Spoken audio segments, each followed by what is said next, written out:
My name is Brad Anderson, and I play the role of Don. At the moment, I'm making a peach blueberry tart. My sister's coming in, and I don't know, I think it's nice to have a little bit of home when you travel somewhere, and my sister and I are very close. So, yeah, it's just a good family thing. We're looking forward to it. I'm from a little town called Henderson, Texas. It's on the Texas-Louisiana border. It's a population of about 9,000 people. As a kid growing up, I always knew that I didn't belong there.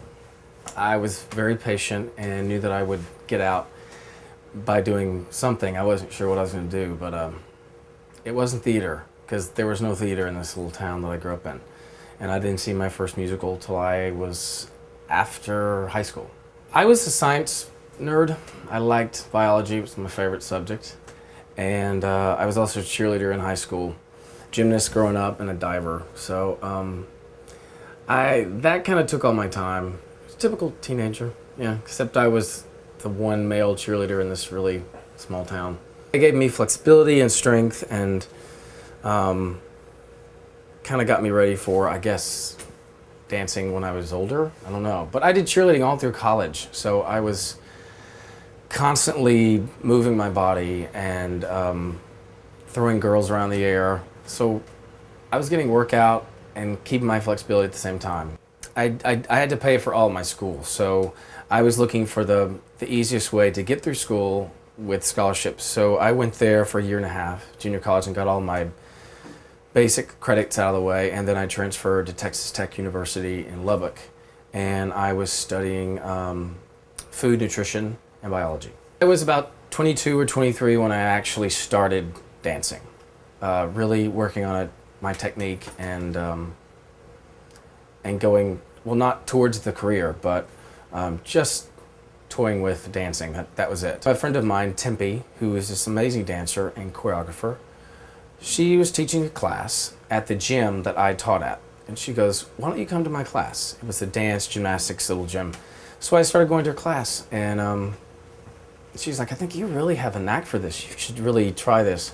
So I started it, and every day I was there in her class. I had to change a lot of stuff from gymnastics because you're flexible and strong, but dance technique was a completely different thing. So I really worked on that. My roommate at the time heard about an audition, and he goes, I think you should go. And it was in Las Vegas at Bally's Hotel for Jubilee, and I got it. And I moved out there 2 weeks later.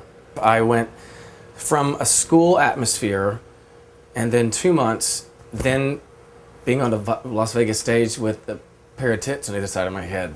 It was nuts. And there was this audition for a show called Starlight Express. And I was like, roller skating. I read the breakdown in Backstage West, and I was like, I could do that. I can roller skate. Surprisingly enough, there was no roller skating at the audition. It was just dancing and singing.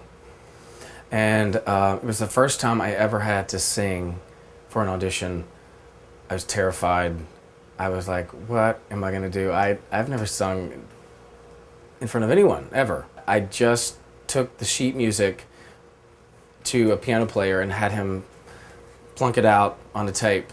And I would practice to this tape at home and in between shows at Jubilee. And I went in, I got kept all the way through the dance audition, and then I had to sing. So I went in, and the music, I didn't have the music per se, the sheet music. All I had was the tape.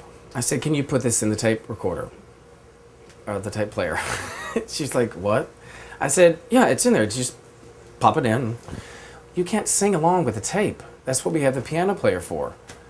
I was like, well, I'm not singing on the tape. It's not the song. It's the piano player on the tape. It's basically the same thing, just not live.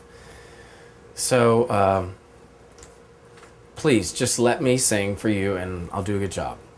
And they're like, somebody go get a tape player. So we were at Henry Latang Studios, a big tap studio in Vegas. Someone dug up some boom box and put in my tape, and I sang along with it. And they were like, oh, you're pretty good. And I was like, I am? Okay, that's good.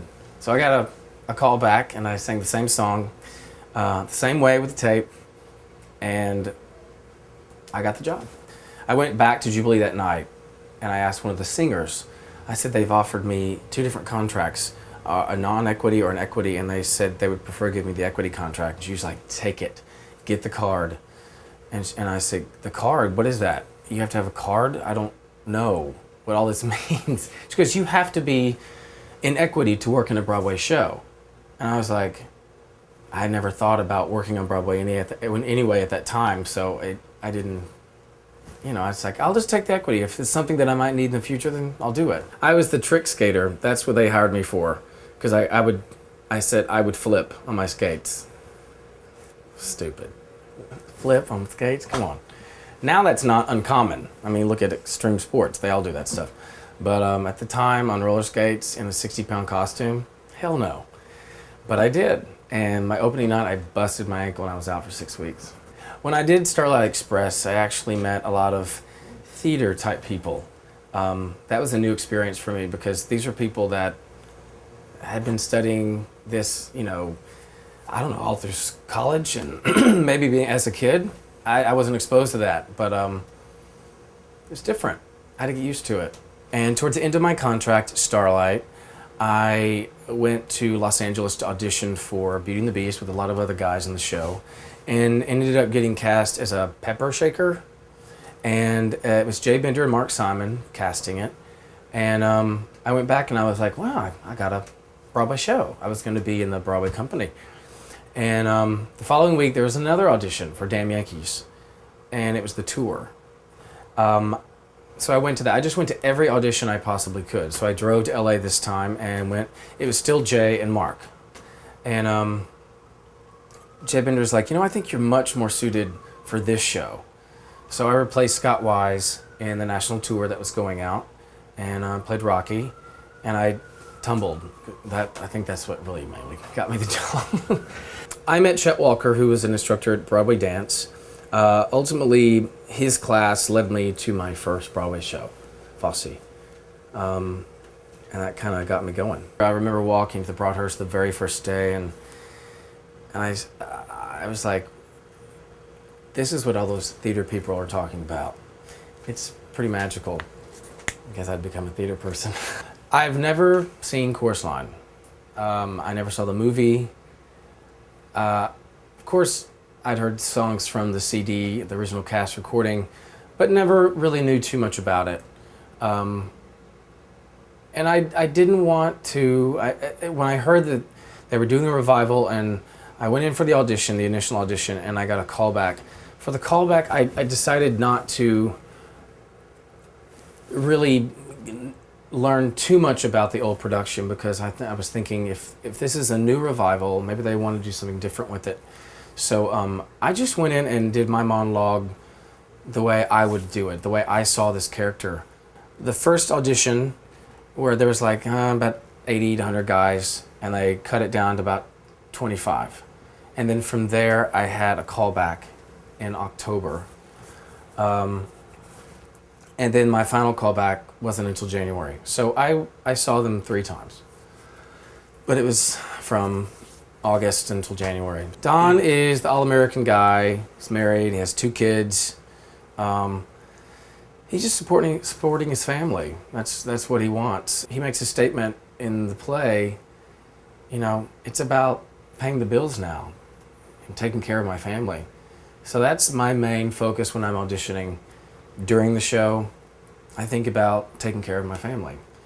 Everyone thinks about that. Everyone thinks about paying the bills and paying the rent. We have fun on stage with each other, and the choreography is so 70s. It's like bodies don't move like that anymore. So I'm like, where on earth did that move come from? Were you high? Probably, but different time. All right. It's all good.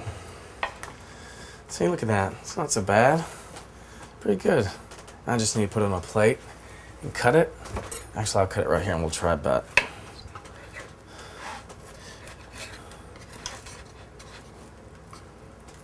It's gonna be good. I know it. See you next time on Cooking with Brad.